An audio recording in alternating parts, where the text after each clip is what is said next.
Good morning everyone. Manang Leads ulit for another video. Ayan, so kumusta? Bago ang lahat, gusto ko munang magpasalamat sa lahat ng mga nanonood sa akin sa channel ko na to at saka dun sa isang channel ko. Kasi nga 'di ba dalawa yung ongoing na maintain ko na channel. Ito yung una and then yung pangalawa about sa ano naman yun, sa annulment, Islam divorce, gano'n. Pero dito, halo-halo na dito. Nababanggit ko rin dito yung annulment, at saka Islam divorce, at saka ano, yung mga work experiences ko. Okay, so thank you so much. Sana yung mga ibang viewers ko dito bumalik na. Sa video na 'to gusto kong pag-usapan natin yung sa pag-ibig, MP2 or pag-ibig funds. Okay.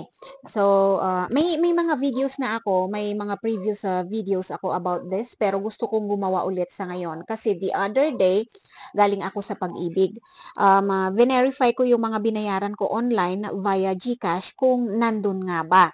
Tapos, eh, good thing naman nandun. So, legit. Tag nito, no worries pala yung pagbabayad ng online via GCash. So, meron kasi akong MP2 account. As I have mentioned sa mga previous videos ko. Ngayon, kinamusta ko. Tapos, may update pala. May update. Dun sa regular savings. Sa regular savings naman. Yung MP1. Nag-increase na pala sila from 100 na contribution to 200.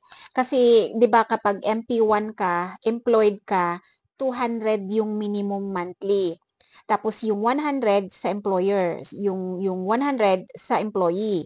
So ngayon, ang ginawa na ngayon is tinaasan na effective daw next month, February.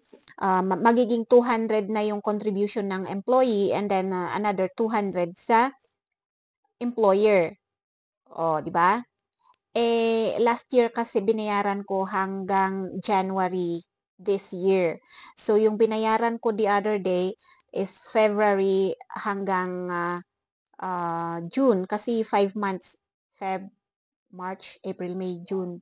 Oo, June. Kasi binayaran ko in advance yung 5 months. Pwede naman kasing ganon. As self-employed. So, 200 per month na. Hindi na 100. And then, sa MP2 naman, tinanong ko kung pwede bang mag-fluctuate yung ano, pwede bang fluctuating amount yung monthly na isi-save. Pwede naman daw. Kasi ang minimum nila naman sa MP2 is 'di ba 500. Ngayon, pwede naman pala na kung gusto mo this month 1,000 pwede. Tapos next month 500 or 700 pwede naman pala. Ganon. Hindi porket ang kinuha mong ang initial na dineposit mo noon or sinave mo noon is 500, 500 na monthly. Hindi pala. Save as much as you can pala. Okay.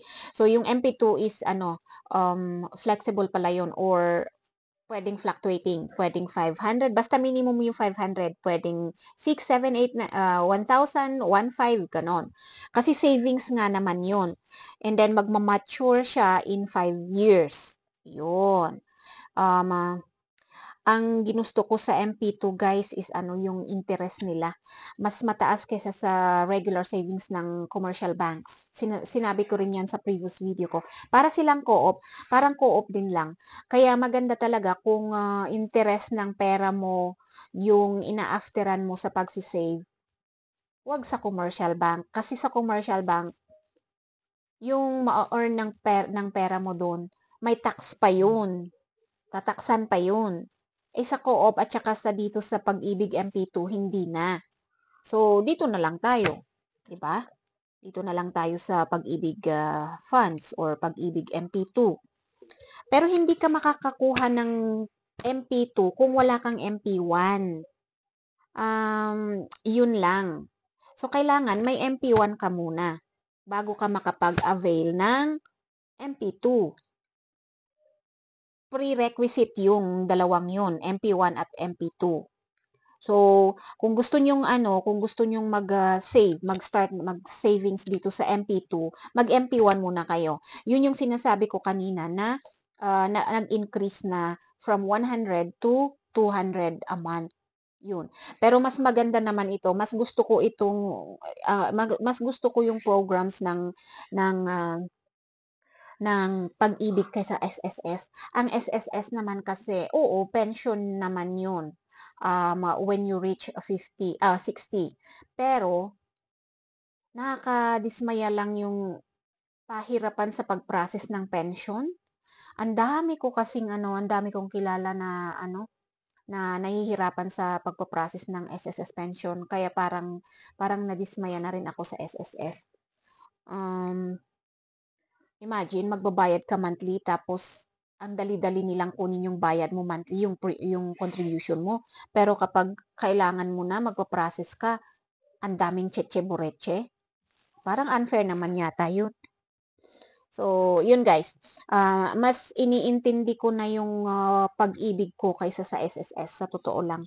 Pero maganda rin naman, hindi ko naman sinasabi na stop nyo yung SSS nyo. Maganda rin naman pa. SSS pa rin kayo. Kasi, siyempre, pension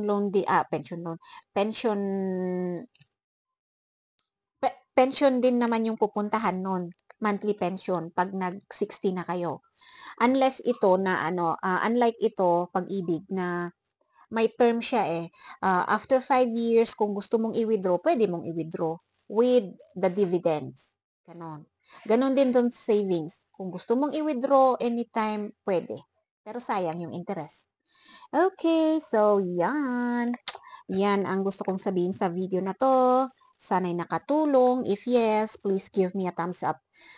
And please share my videos also. Bye-bye and ingat.